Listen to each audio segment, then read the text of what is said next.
बिजनौर की नगीना सुरक्षित सीट से इंडिया गठबंधन प्रत्याशी के रूप में चुनाव लड़ रहे पूर्व जज मनोज कुमार आज अपना नामांकन पत्र दाखिल करने कलेक्ट्रेट पहुंचे। पुलिस की कड़ी सुरक्षा के बीच पूर्व जज मनोज कुमार ने अपना नामांकन पत्र दाखिल किया और भाजपा के प्रत्याशी को नगीना लोकसभा सीट से करारी हार देने का दावा किया है। पूर्व जज मनोज कुमार ने चुनाव में अपनी टक्कर भाजपा से बताई है। लोकसभा चुनाव को लेकर बिजनौर में भी सियासी माहौल गर्मा गया है।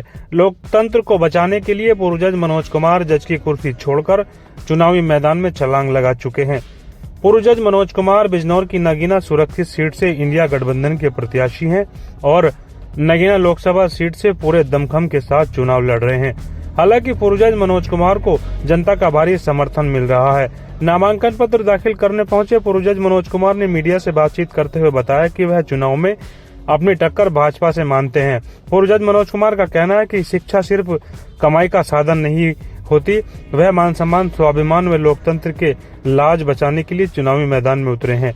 नामांकन पत्र दाखिल करने के दौरान पूर्व जज मनोज कुमार के साथ नगीना विधायक मनोज पारस व नजीबाद विधानसभा से विधायक तस्लीम अहमद तथा किरतपुर के चर्चित नगरपालिका अध्यक्ष मन्नान भी मौजूद रहे। थोड़ा नीचे करो। रोल बोलो। सर, आज आपने नामांकन कराया, किन किन मुद्दों पे आप चुनाव लड़ने आए हैं?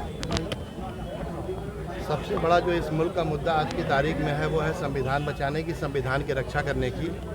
क्योंकि एक बहुत बड़ा तबका, एक बहुत बड़ी आबादी की जो पैदाइश होती है आज़ाद भारत में, वो सिर्फ भारत के संविधान से होती है। और यही भारत के प्रत्येक नागरिक की जिम्मेदारी बनती है कि वो भारत के संविधान की रक्षा करे। क्योंकि भारत का संविधान करीब 74 वर्ष 2 महीने भारत के नागरिकों को एक बहुत बड़ा तबका मजलूम, बेबसी और लाचारी का जो भारत के हिंदुस्तान कहे जाते हैं उनसे पहले था, उसको भारत के संविधान आने के बाद एक स्याही से लाखों करोड़ों लोगों के जीवन में परिवर्तन आया। सबसे बड़ी ज़रूरत आज है भारत के संविधान की रक्षा करने की। और मैं आप लोगों के माध्यम से एक बात ये भी कहना चाहता हूँ कि भारत के संविधान है तो लोकतंत्र है, और भारत का संविधान जब खत्म होगा तो भारत का लोकतंत्र खत्म हो जाएगा। सुप्रीम कोर्ट के 4 न्यायाधीशों ने एक प्रेस कॉन्फ्रेंस की थी कि भारत का लोकतंत्र खतरे में है, और भारत के नागरिकों से अपील किया था कि आप भारत के संविधान की रक्षा करिए, ताकि कोई इतिहास जब लिखा जाए तो ऐसा ना लिखा जाए कि उनकी आत्मा मर चुकी थी। सर, सियासी गलियारों से आप एक सम्मानित पद त्याग कर जो है चुनावी अखाड़े में उतरे हैं, क्या वजह है?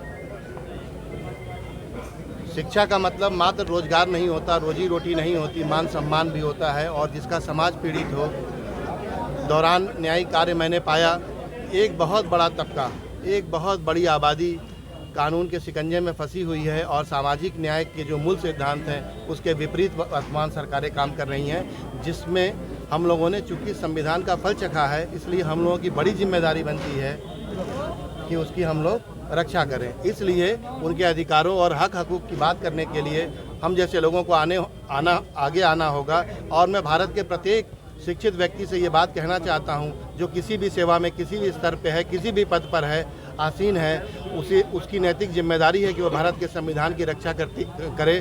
क्योंकि भारत का संविधान उसकी भी रक्षा करता है जो उससे घृणा करता है। चंद्रशेखर आज़ाद के आने से नुकसान है या फ़ायदा है आपका?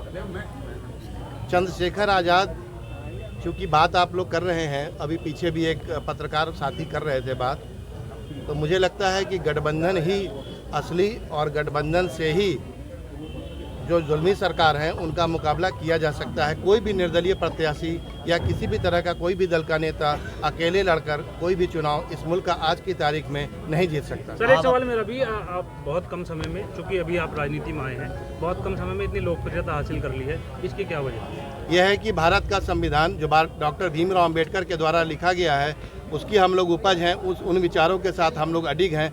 और ये अतिशयोक्ति नहीं है कि विपरीत विचारधारा के व्यक्ति भी डॉक्टर भीमराव अंबेडकर का गुणगान करते हैं और सदन से सड़क तक कहते हैं कि मैं डॉक्टर भीमराव अंबेडकर की वजह से यहाँ पर आया हूँ। ठीक है, थैंक यू।